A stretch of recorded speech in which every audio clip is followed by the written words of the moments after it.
Netflix's newest offering, Squid Game, has gained serious traction since hitting the platform in September.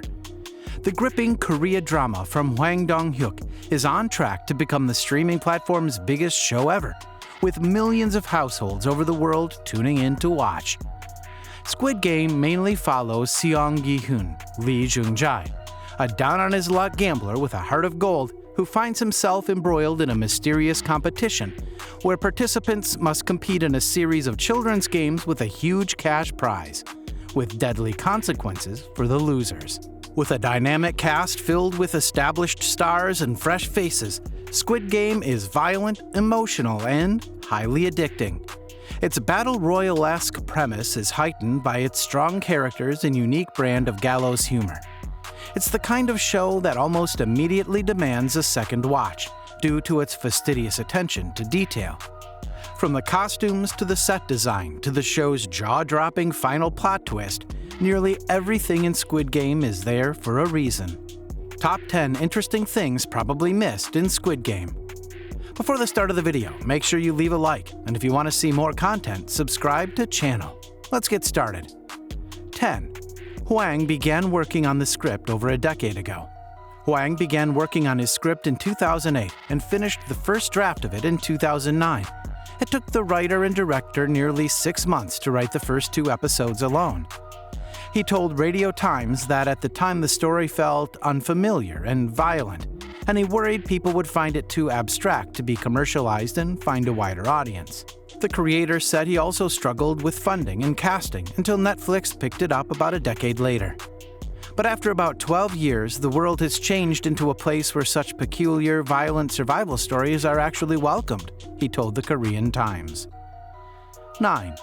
Squid Game was originally meant to be a movie.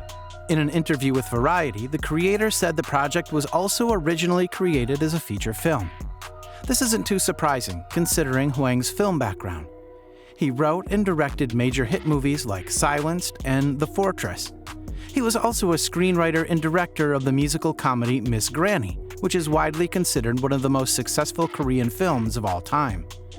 Hwang also said in a Still Watching Netflix YouTube video that the original movie did not have the police detective Jun-ho.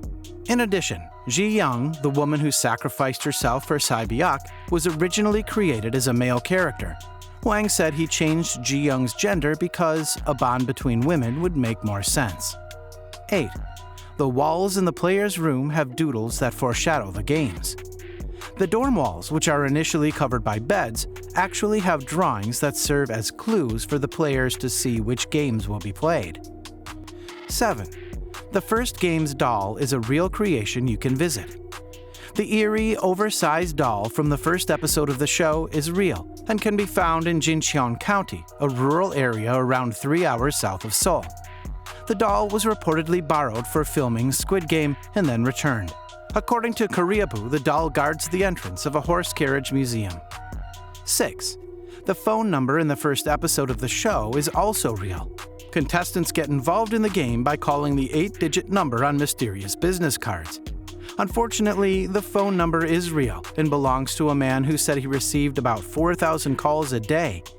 A South Korean presidential candidate actually offered to purchase the number from him.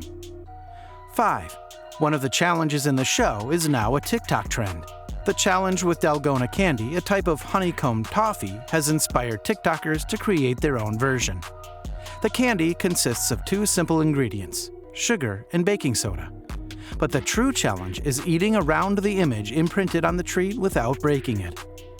The production crew and I would joke about our series starting a Delgona craze, like how Netflix's Kingdom did with the gat, a traditional Korean hat. But I'm astounded that it actually happened, the director told the Korea Times. 4. Squid Game might be helping to make similar shows popular on Netflix. Squid Game is boosting similar shows that aren't in English.